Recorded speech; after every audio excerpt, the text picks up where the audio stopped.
first of all, thanks for making time, mate. Really good to speak to you from across the Veldskoen. But I want to start with this image that I had. Watching the opening ceremony of the Tokyo Olympics, what feels like a lifetime ago. It was actually just a couple of weeks ago. And seeing our athletes come out in these really cool, really vibey outfits with Veldskoen on their feet. And I want to know from your perspective what it must have been like to see that moment come to life after what I'm sure has been quite a lot of organization and logistics over the last one. Tell me about what that felt like. It feels a little bit like, there's always humans have this incredible ability to forget pain.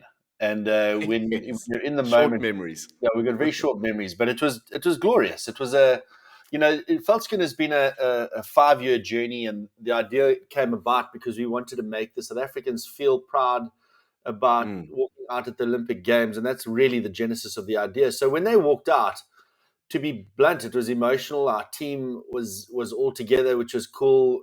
We even zoomed in a lot of our global distributors now, and to see it happening, it was a surreal moment for all of us. It was fun as hell, and it was just we had to giggle a little bit because the likelihood of that having happened is so remote that in order to On have so many achieved, levels. Yeah. yeah, so to achieve it was a very, very special, I think, once in a lifetime type achievement. It was radical. I loved it. Talk to me about some of the responses. What have you heard from distributors, from customers from around the world in response to that visual? It was hugely positive. There was a real identification that SASCOC and the Olympic Committee had done well by engaging local designers and Yeah, yeah. local companies to produce a uniform for the athletes when they got out there, and also the athletes they loved it as well. Um, Yes. of course, fashion and any sort of apparel choice is going to be subjective. So Sure. it's not 100% universally loved. For example, there were folks that felt that it could have been different, and there were folks that felt that they didn't like it, which is completely understandable. Sure. But the overwhelming majority of South Africans responded positively to it, and yeah, we're now known. We used to be this little footwear business that was quirky and Veldskoen and all the rest of it, but the last few weeks have made it so that I think most South Africans know that we exist, which was the upside of this entire exercise, really, other than supporting the athletes. But our international distributors loved it, of course. As you know, like, it's trying to sell anything, content is key, relevance is Yeah. key, and authenticity is key. So the ability to deliver that type of messaging into the world, whether it be to new distributors or new suppliers or new customers, is a very unique thing to be able to have in the asset bank. So we're pleased we did it. Yeah, I suppose if you're making everybody happy, you're probably not doing anything important enough. Hey, so Well, there's some a great constructive saying: criticism. Yeah. you never learn anything from people that you only agree with. Yeah, 100%. 100%. This is how we grow. But still, having said that, I think my sense, certainly from the view of a customer and as a South African and a fan of what we're trying to achieve, it seemed universally well received. And so I applaud you guys for that. Like I said, I can only imagine the amount of work that went into it. Now, you speak about being a unique and quirky brand. And I mean, what's interesting about Veldskoen for me is that I discovered the brand. Most often what the story of South African brands that export their legitimacy overseas is that you enjoy some local success and then you identify a prospective market and then off you go. And more often than not, we struggle to find a footprint or a foothold in that area. You guys kind of had the opposite experience almost, where your first foothold was with an international audience and then it almost reversed back into your local market. Am I reading that right? That was my experience, but tell me a bit of that story. It's 100% correct. When we started Veldskoen, none of us had experience in apparel or digital selling, Mm, whether that be just true e-com or support through digital amplification, social media, AdSense, all the rest of it. So we went about it very differently. We first built a brand audience around Veldskoen as an idea and a mm, product, but mostly an idea. And this idea was that we were we were very positive about South Africa, and we were celebrating South Africans, and that there was this really cool shoe that represented that, and that somehow if you bought it, you would feel connected not just to South Africa, but to South African values. And we built it in South Africa, but when we built the engine, we realized that we built e-com, of course, but then with amplification tools around it, whether that be Insta and Facebook, all the rest of it. But we got through it so quickly, and we realized how important the content was that we could duplicate immediately. So we Hmm. duplicated in London, and then, or in the UK, which serviced the entire UK, and then we duplicated again in the US. And what happened was, of course, two things happened. One, we took the investment from sort of high profile guys in the US, being Yeah, Ashton yeah. Kutcher and Mark Cuban. And then the other thing, in fact, happened preceded that, was that Harry, or Prince Harry, wore the shoes.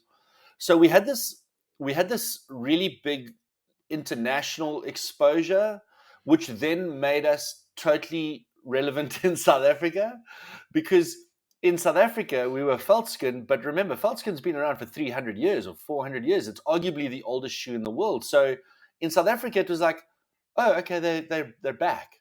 In fact, our first tagline was "The legend is back." So people didn't think of us as a new company, and I don't think Yes, people yes. still think of us as a new company. They kind of just think of us as something that's always been with South Africa, and I mean that I find that really interesting. But yes, you're 100% right. We sort of built it off the back of global legitimacy.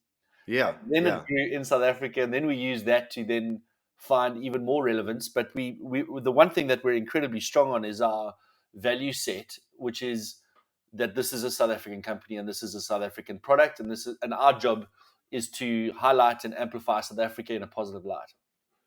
Now there might be people listening to this, Nick, who are going, "How the hell did they do that?" Because I mean, you tell that story, and still, as I'm listening to it, the mechanics of it are kind of overwhelming. I mean, I imagine that one of you might be married to Ashton Kutcher's cousin, or tell me about how that happens. Is this just the efficacy of a great product that people saw, connected with, loved, wanted to wear, or was there something else happening behind the scenes that made this possible? Okay, so let's just discount all the things that it might be before we Mm, talk about what it may well be.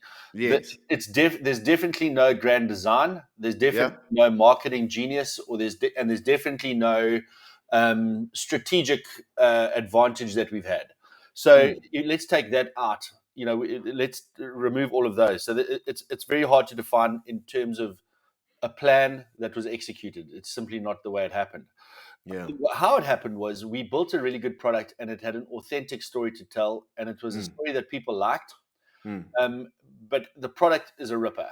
It's a really comfortable shoe. We make it by hand. It's yeah. beautifully made, and it really does. People enjoy wearing it. It has we got the timing right. I think the world moved into a sort of semi-casual apparel space about 5 years ago. So Mhm, you've got a mhm, lot of CEOs walking around in t-shirts and jeans and Veldskoen now, and you've got mm, waiters wearing Veldskoen. So there's like this weird like it just kind of leveled the playing field. So like everybody started wearing it, which is great. Um, but how does it happen with Ashton Kutcher? We have and also with Harry and all the rest of it. Um, the three of us, Ross, Zonach, myself, and Nicola Tuff, the founders, we have always put it down to enthusiasm and naivety. It's a We wonderful combination, yeah. We've never ever known how to do any of the stuff that we've done. We've learned on the job. We've Mm, worked bloody hard, and we've upskilled ourselves tremendously in a very short space of time. But we have no barrier to what we think we yes, can do because we have yes. absolute naivety. Yeah, I have yeah. no idea how to do a fashion retail business other than Falcon shoes. Mm, That's just the truth of it. So when we went out there, we just thought we could build a US business. So we did.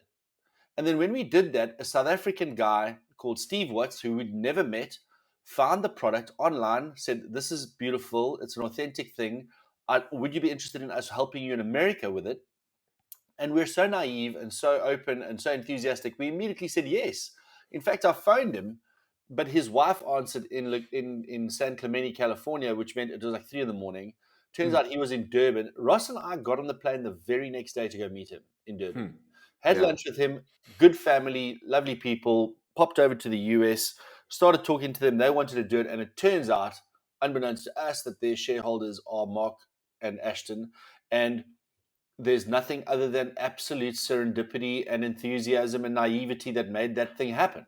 Um, but you've got to put yourself out there You for had one. to make a call and you We had had to to hop make on a a call, plane, and when right? we knew it, when we had the opportunity, then we put the hammer down. And Sure, sure. so I think it was about identifying opportunity, but then also having the fortitude to act on it as quickly as you can. And of course, we understood the value, so Mm, we knew that it would be a really interesting thing. So we did it. But we've always been like that. We had this. I'll tell you another really strange one that happened. We really wanted our shoe to be in Woolworths. mm, Um, and the reason we wanted it to be there is we felt Woolworths had not done a great job with South African brands, and sure. they'd got into trouble in the news and all the rest of it. And we felt that they could tell a cool story about supporting a South African brand. Oh, yeah. So we asked two friends, and they said, "Cool, let's introduce you to somebody at Woolworths." And we got into a breakfast environment, explained it to them in a way that we weren't trying to develop a relationship in business. We said, "Listen, guys, we really feel like you could tell a better story about South African brands. Why don't you jump on board with Veldskoen, put us in the stores for a while, let's see how it goes." And they said, "You know something, that's actually a really great idea. We'll do it." Hmm. So that's not by design. It's just by enthusiasm and wanting to try and do some cool stuff. And then on the back of that, really hard work and a cool team that's dialed in. But at the very front end of finding opportunity, it's basically enthusiasm and a little bit of creativity. Nick, early on in my entrepreneurial journey, I remember obsessing over what I would do, what my backup plan was if things went wrong, if I failed. There's such an overwhelming narrative around the failure of small businesses and the lack of support for small businesses and so on. And what I never really stopped to think about was what would I do if it worked?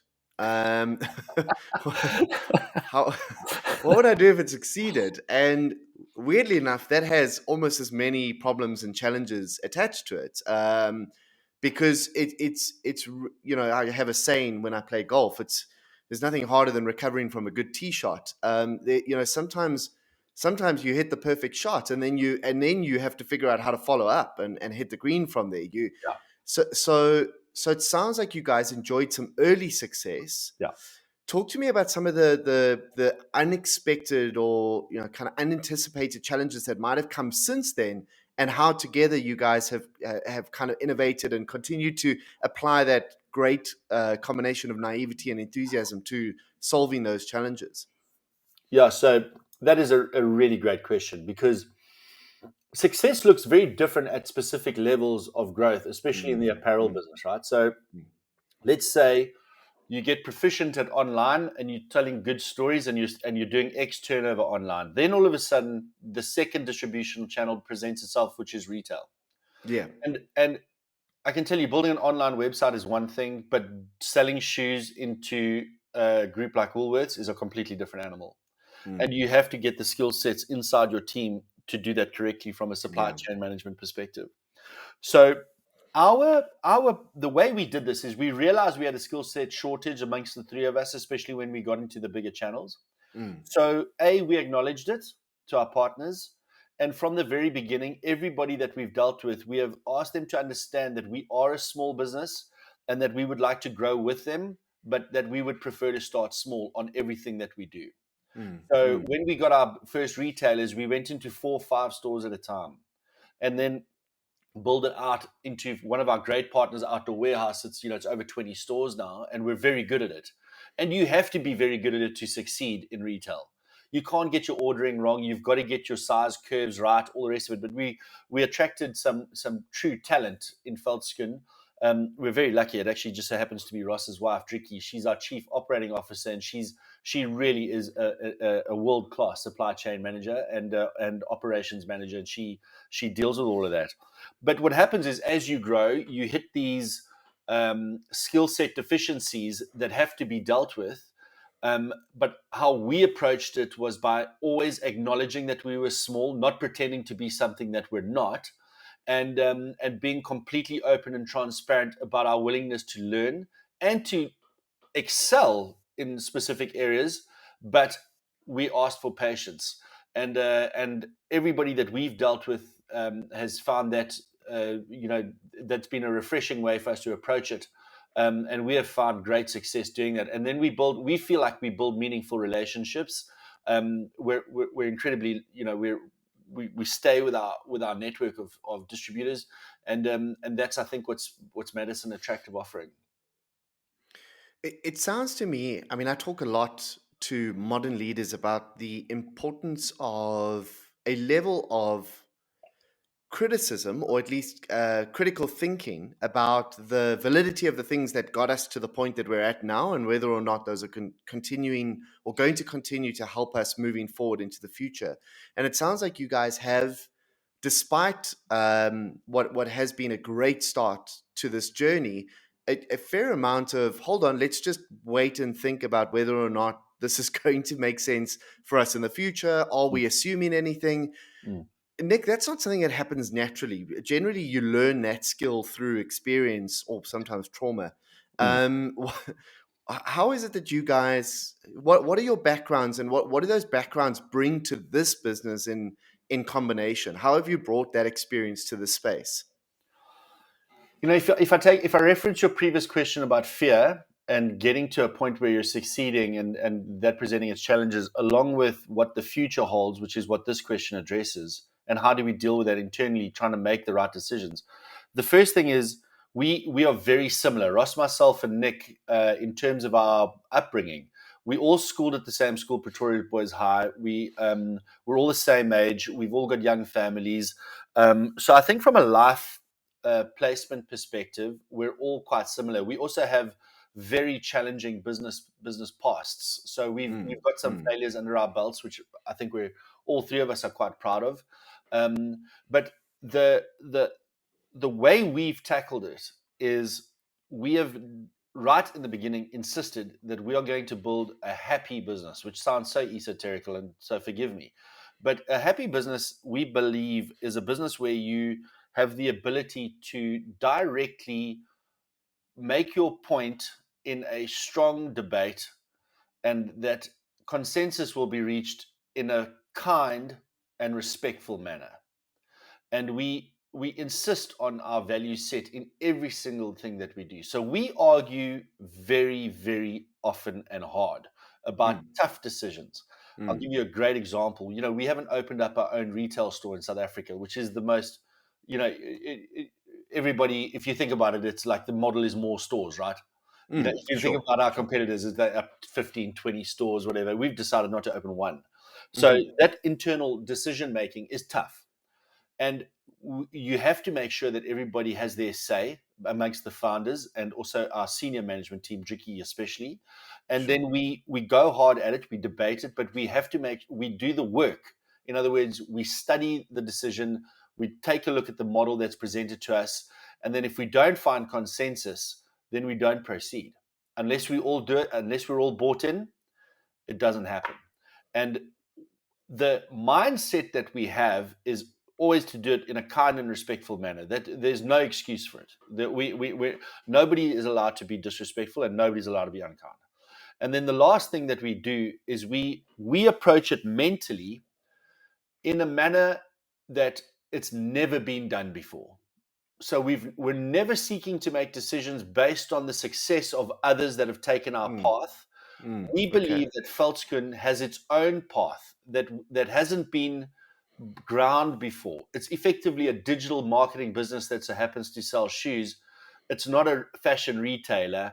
So there's all these things that make us so different that when we look at things, we go, guys, we're not going to do what the Joneses have done, or what the other successful companies have done. We're going to try and make absolutely sure that the decisions we make are favorable to the unique, once in a lifetime opportunity that is Veldskoen shoes. And it's with that mindset that we take our decision making for the future. Yeah, there's such a fine line between, and this kind of links to your point earlier on about, naivety and sometimes how it's a strength, but there's such a fine line between reading the data and doing your research and understanding the market and the successes and failures of existing and competitors in the past, and also believing that the combination of factors that makes you you will result in an original solution, a Yeah, creative solution that is you couldn't replicate with another combination of people, products, or whatever it might be. yeah, So that's quite a tenuous balance, right? A bit of a tightrope between those two things. But yeah, it sounds like if it's underpinned by values, I mean, yeah. that's a great way to build a skeleton. Talk to us about how those kind of values emerged and what sort of role they play in the business that you are today. Those values are the value and the culture are probably not probably they are the most important asset that we have in our business, and they come from the way we grew up, and they come from our friendship and the fact that we're comfortable challenging each other. Hmm. Um, and the I came from for lack of a better thing, not really corporate world, but I was exposed to a really great mentor in Paul Harris, and Mm, of First Rand, and the importance of values was imprinted on me, and mm, the the impact that it can have on a business, which is often intangible, right? mm. We for some reason it presents itself in the strangest ways that you often don't calculate for ever. The Sure. values. I'll give you a good example. This, I think, yesterday or the day before, somebody on Twitter had said, guys, out of the following companies, which is the most comfortable? And Veldskoen was mentioned in a group of 8 different companies. And I'm not sure who it was. I think it might have been Ross. He responded to the guy that put the tweet out. Hey, man, thanks so much for including us in this incredible list. It really doesn't matter. Buy a pair of shoes from any of these companies and you'll be happy. And thank you for supporting local. Hmm. And that comes out of our value set, which is we're trying to make the pizza bigger. We're not trying to take a bigger Mm, slice. Like we're trying to mm, we're trying to mm, grow South African local business. We're trying to be a bigger part of that, but ultimately we're trying to support the industry and trying to just be kind, if that makes sense. mm, And the response to that was, "Oh my God, Veldskoen's not even trying to sell their own shoes. How amazing! What a cool energy! Thank you so much. mm, How mm, refreshing!" And it's like these small little signals that present themselves in your value set that then push it forward. But we do that every single day, and we don't even.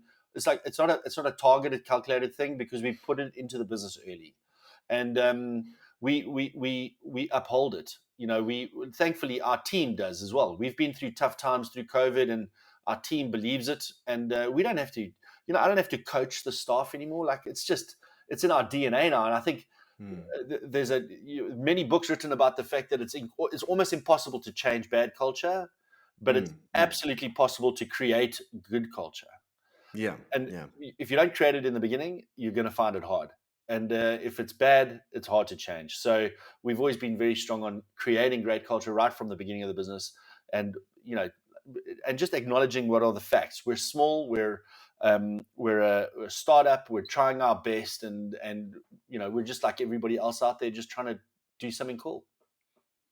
Yeah, it's such a great point about the culture design or the sort of architecture of what makes an effective culture. I used to believe in the early days in Cerebra that culture was kind of like an agreement. It was 50% sort of emergent, a product of the people that were in the business, and 50% kind of dictated by me. And then I realized, because once I got exposed to quite toxic leadership for the first time, I realized it's actually really 90% leadership.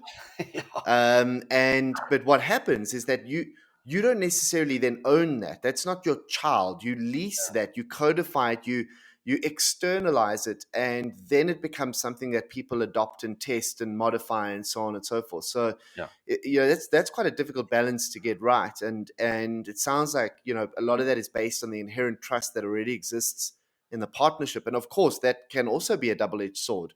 yeah, Working with friends is not always an easy thing to yeah, do. But Nick, I'm glad you mentioned social media, and I mean, obviously this is my background, so it's a space that I enjoy talking about, but often don't really end up talking about on this show. Hmm.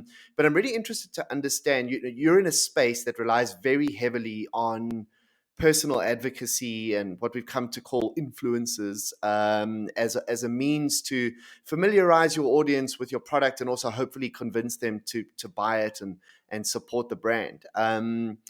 But for a lot of brands, sort of in my experience, that's become about sort of buying people's attention rather than earning it and creating relationships and promoting advocacy.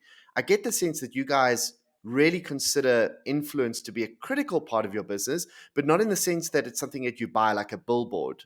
Yeah. How do you think about influence and the role that it plays in building the brand and obviously at the end of the day selling product?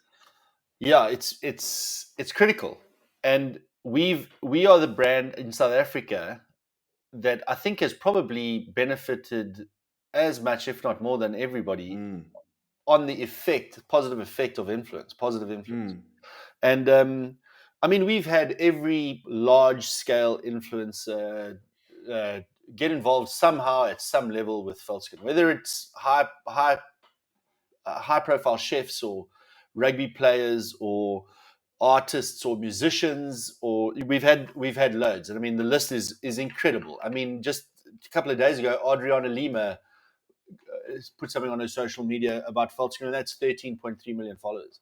Um, how have we approached it? Is that we have a very strong belief that you lose your you lose your authenticity when you have to pay somebody to like you. So we have approached it in a organic way. So if and we try to do it in a way that adds value. So for mm, example, if there's a new company that's in South Africa and they raise money, for example, and they create jobs in South Africa, we would send the CEO a pair of Veldskoen and we'd mm. say, congratulations on a wonderful achievement in South Africa. And we're just like sending you the shoe to say you're a champion. That's our, like, literally, and we do it from the bottom of our hearts. It's like we really are proud of them. Chuffed, yeah. Um, what invariably happens is that I get a phone call, or Nick or Ross gets the phone call, and they go, "I've never heard anything like this. Why have you done this? What do you need me to do?" And we go, "No, nothing. Like, literally just want you to have a pair of shoes." And what happens then is that CEO X, Y, and Z will then go, "I think Veldskoen is the most amazing brand, and I'm so proud that they did this and whatever." And it's a totally natural and organic and happy way for us to engage with high profile people, and they buy into that authenticity because and I mean, I'm telling you the game plan here. It's not even a game plan, but it's the truth. And what happens is, if we have the ability to give somebody a pair of shoes and make their day, then we're going to do that.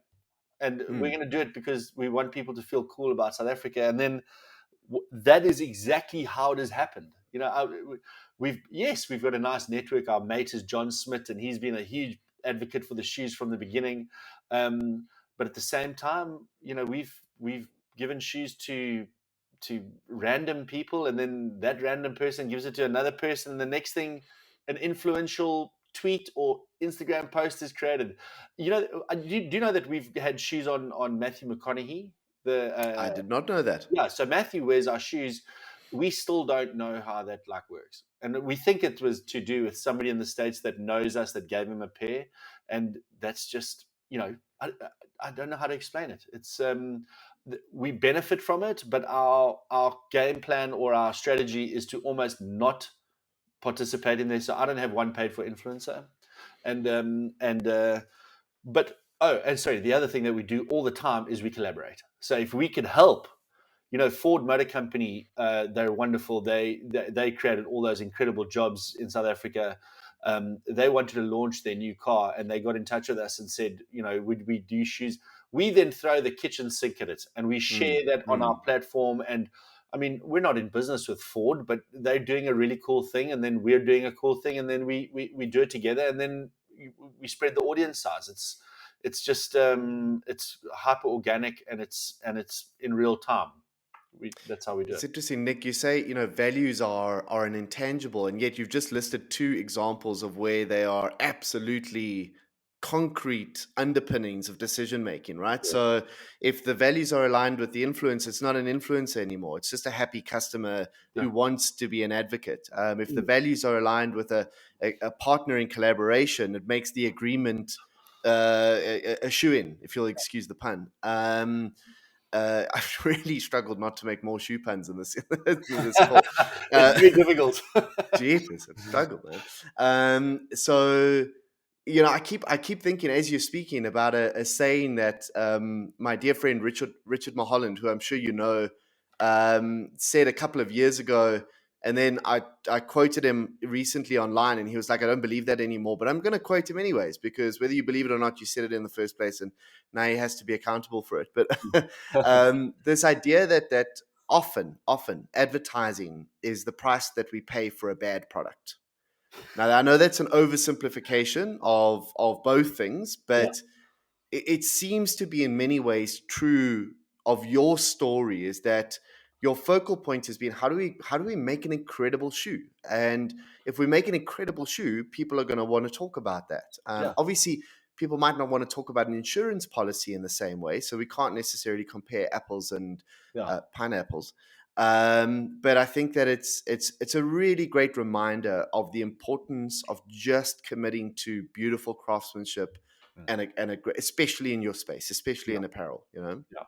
Yeah, it's exactly that. It's you know, focus is a difficult thing in any business, right? I mean, where do you put your focus? You put your focus in absolute, chasing every single cost and efficiency inside the business. So more on the operational side, or do you chase sales, or do you chase marketing and PR, or there's this like balancing act, always most often dictated by your income statement. So, Sure. and but what we find is that um, our groove is to find partners to work with, whether they're influential or corporate partners, that help us grow our awareness in a way that our team can manageably execute on at the highest level that they can. So we also don't bite off more than what we can chew. And I think that's a very big temptation. For Mm. example, we're digital, right? Like we're a digital business, and we've never outsourced anything to agency and all the rest of it. But I think for a lot of businesses, it feels like there's a silver bullet out there, and if you paid for it, it would just be there. Mm-hmm. And let's Mm-hmm. say let's say there's something that you want to fix on your income statement. Let's say it's sales, and you go, okay, cool. I'm going to go out there and shop for somebody or agency or whatever the case may be, and I'm going to pay them X, and that's going to give me Y return.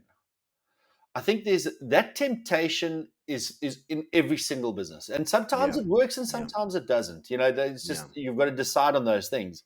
But in our business, we've decided to take on board what we can do as much as possible and grow within that to support it and keep pushing it forward.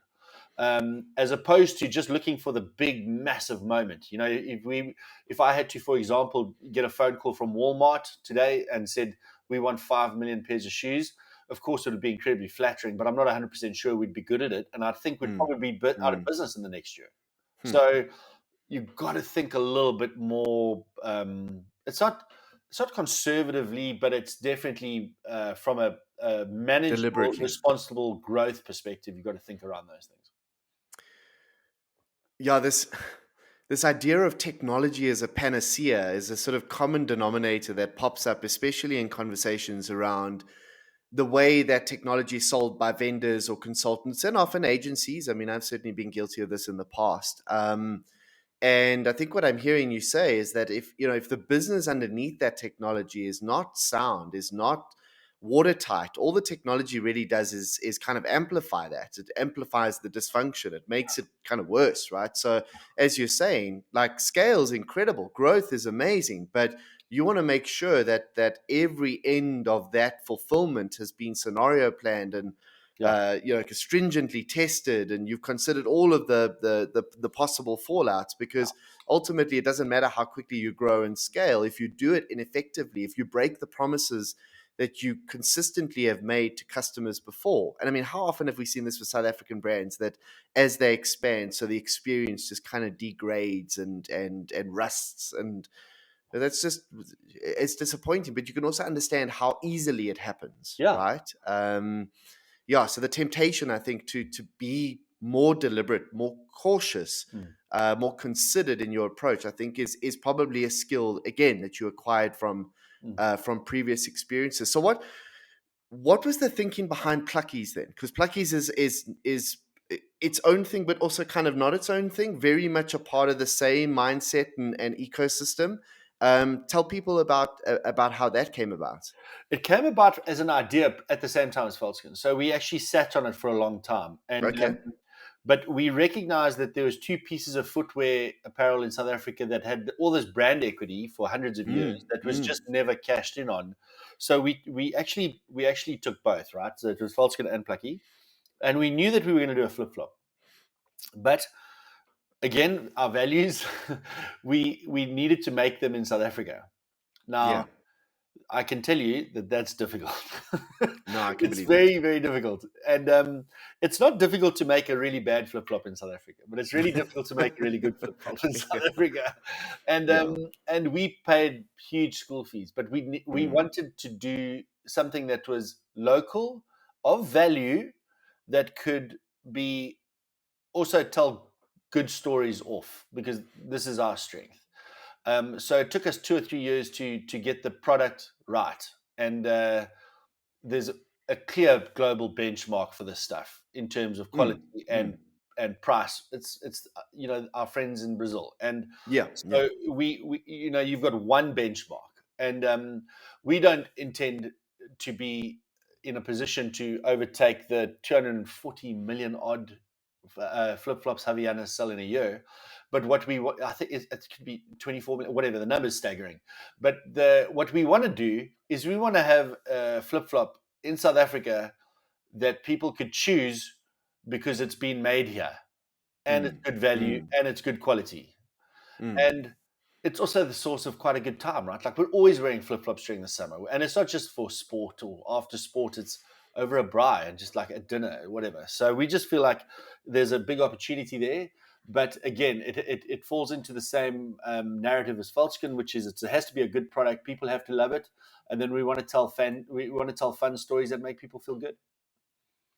So for us fans of both brands, what can we expect to see over the next couple of months and years, Nick? What tasty tidbits are you prepared to drop for me? What what can we expect to see from these two incredible brands that I think all of us are very proud of and proud of wearing? Thank you very much. I'll start with Plucky. Plucky is going to make a big splash this summer. We have got an unbelievably important collaboration with the NSRI, Oh which wow. which will be a national. It is a national campaign, and Mm-hmm. the campaign is around putting pink buoys, floating buoys, um, at all water sources in South Africa, including inlanded rivers, Oh which wow. is a campaign started by the NSRI to help save lives when there are no lifeguards in places where there are no lifeguards. The drowning figures are staggering in South Africa, and these buoys over the last couple of years have saved, I think it's 78 or 178 people. It's incredible. Hmm. So we've got a campaign going with the NSRI where for every 10 pair of limited edition pink is for boys plackies we sell, we actually pay for a buoy to go up, Oh wow. which we think is going to be a big campaign, and it'll do good. So that makes us feel great, and that's going to be Plucky's big push for the summer, and also just to get it out there. It's the first time we're actually pushing Plucky, so we're looking forward to a cool summer, and we hope to see it on as many people as possible. We've also got some key retailers that are going to join, which is great. We've never had that, so we're excited for that. So that's Plucky, and then on on Veldskoen, um, we I can't say too much because the mechanism for our last campaign for the year is, in fact, its mechanism is that it is a secret. Okay, fair enough. That sounds But amazing. I can tell you now that for a week or two in November, I think Veldskoen may be the most talked about footwear brand possibly on earth for about a week, and that is because we've got an incredible global campaign that we've partnered with an incredibly interesting business, Mm-hmm. and that is got a huge amplification part to the business, and we're excited about that. So that's coming towards the end of the year, and then in Veldskoen, look out for new ranges. We're starting Yeah. to bring out different types of shoes, and people are responding so well. We've brought out a really great collaboration shoe with Kevin Peterson's wildlife initiative, Surai, And Mm-hmm. that's in fact that's Adriana Lima. She posted that Sarai shoe, which is wonderful, and we're Mm-hmm. going to be pushing that campaign a lot more. And then we've also just brought out a shoe with the Dutoy family. They're called the 8 Feet boot.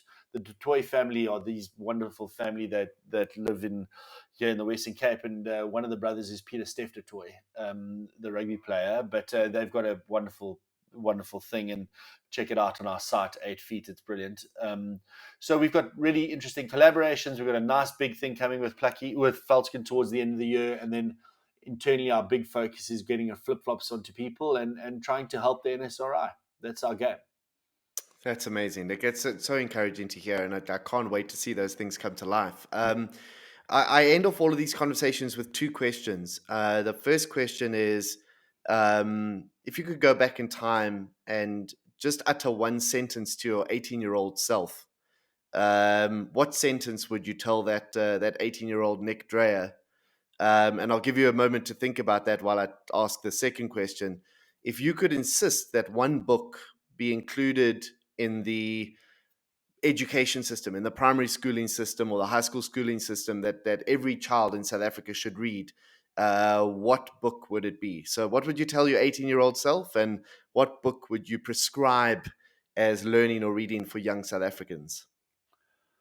Okay, so that is a fabulous set of questions, by the way. Thank you so much. And it's such a, Sure, mate. I my probably immediate. should have given you more lead time on those, but No, that's I mean, if you see my office here, it's just literally a library of books. So it's you're asking me to name my favorite song, which is like okay, cool. it's a tough question to ask. But on the first thing, I think if I could give myself some advice, as an 18-year-old, I'm going to give myself some business advice versus some family advice, because I'm very blessed to have a very happy, wonderful family with gorgeous children, and I'm so deeply grateful for that. So I think I've done okay. But In on that the department. on the business front, I would have told myself to the learn the genuine and real application of understanding how a business makes money. Hmm. Because I think the 23-year-old Nick Dreyer went into the working environment, and the 33-year-old Nick Dreyer went into entrepreneurial space, but actually had a fundamental deficit in terms of understanding what it actually takes to make money. Not to, Mm, and mm. I'm not talking about make money for myself. I'm talking about growing a business to make Yeah. it bigger. And I would have said to myself, spend time for the next 10, 15 years really trying to understand that, Hmm. Hmm. and adding, and that money or growing businesses doesn't necessarily mean money, that it's Yeah. that's not really the important output. The important output is that you can grow.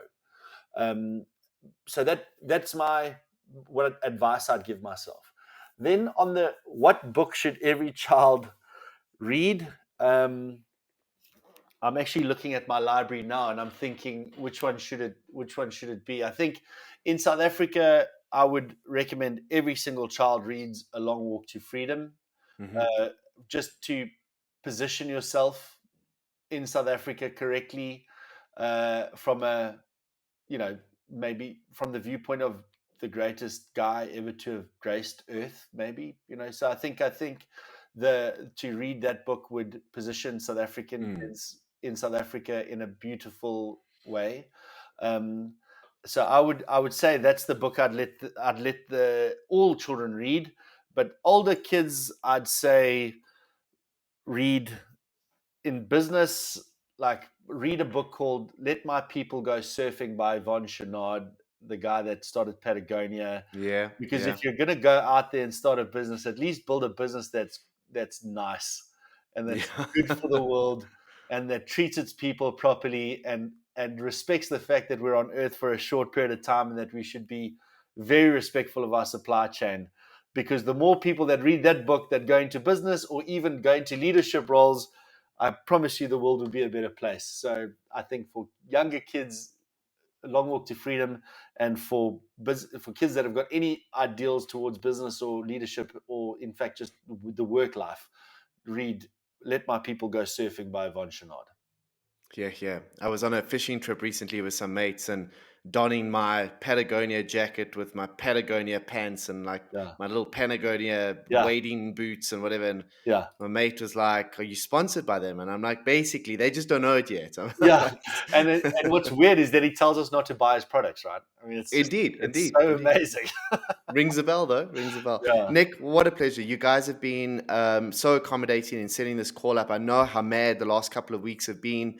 But just as a South African, as a business person, as an entrepreneur, as a fan, as a customer, somebody who wants to hope for this place and wants to see as much opportunity and possibility in it as possible, you guys are a hell of an inspiration. So thank you for the hard work.